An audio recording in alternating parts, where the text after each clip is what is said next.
Assalamualaikum warahmatullahi wabarakatuh. Hello everyone, my name is Sabita Mufid with the Trilas ID number 027.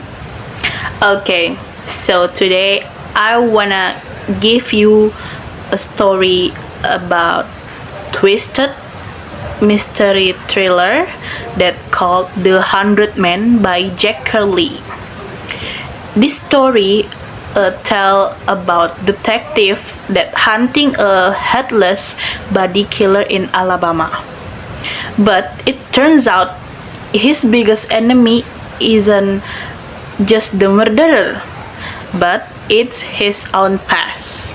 Okay, guys, stick around till the end because this ending will give you chill. Okay, let's check it out.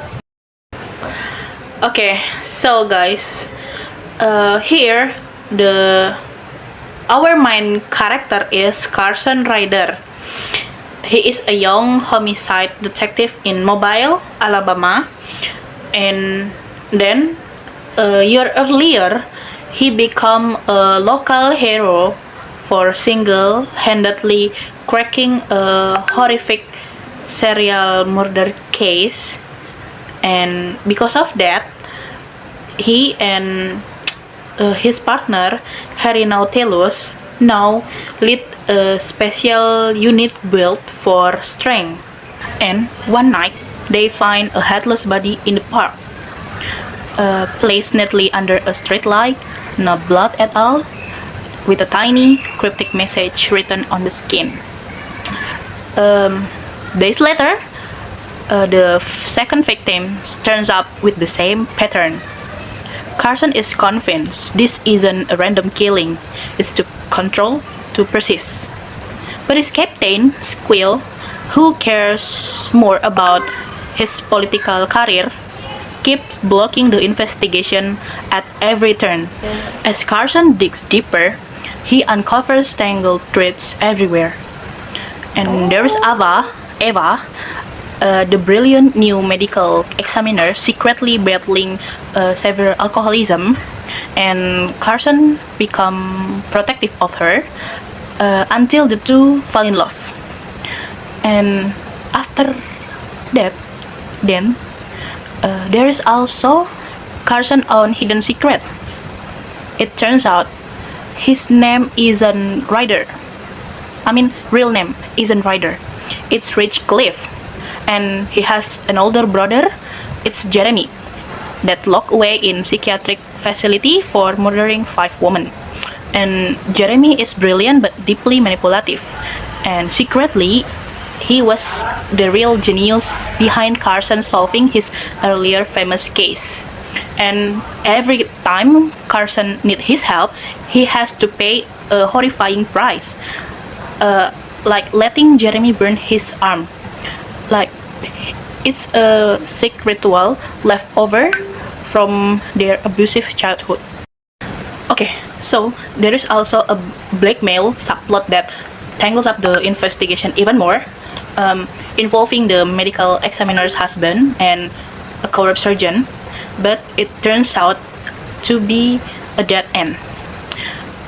The real break comes when Carson talks to a former morgue employee and realizes that the one person everyone considers the kindest, most helpful guy at the morgue, and he is the administrator of morgue. His name Will Lindy. Yeah, and he is hiding something much darker. It turns out that Will Lindy had a brutally abusive childhood at his mother's hands. When Ava started working at the morgue, something broke in his damaged mind, and he became convinced she was his mother back from the dead. The male victims were chosen based on their looks, then secretly filmed during their autopsies through hidden cameras, all to build a twisted, that obsessive movie for Mama. And now, with the investigation closing in, Lindy has kidnapped Ava and taken her to an old abandoned shrimp boat, his childhood hideout deep in the river delta. Carson and Harry chase after them through a violent storm. Their boat capsizes, Harry, who can swim, he gets swept away by the current, and Carson is forced to swim the raging river alone, getting badly hurt in the process. Half drowned and bleeding, Carson finally finds the old boat and finds Lindy that's standing over Eva. Eva strapped to a stolen autopsy table, scalpel in hand. And then a brutal fight breaks out. Harry, who actually survived the river, arrives and just in time to help. But the old boat catch fire from spilled gasoline. The three of them barely escape before the whole boat burned and collapsed. Days later, while Harry and Eva are relaxing on Carson's deck, the phone ring. The caller claims to be Jeremy's psychiatrist, delivering devastating news that Jeremy has hanged himself in his cells, leaving behind a note apologizing to Carson. But in here, Carson immediately senses something's wrong. The psychiatrist never actually used the name the caller gave. It's Jeremy himself, like disguising his voice, testing his brother one more time from behind asylum walls.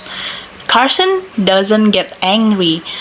Calmly, he just say, "I love you," and hangs up, setting the nightmare aside at least until tomorrow. Okay, so that's all the story of The 100 Men by Jack Curley. And don't forget to like, comment, and subscribe. Thank you for watching. Bye bye. Bye bye.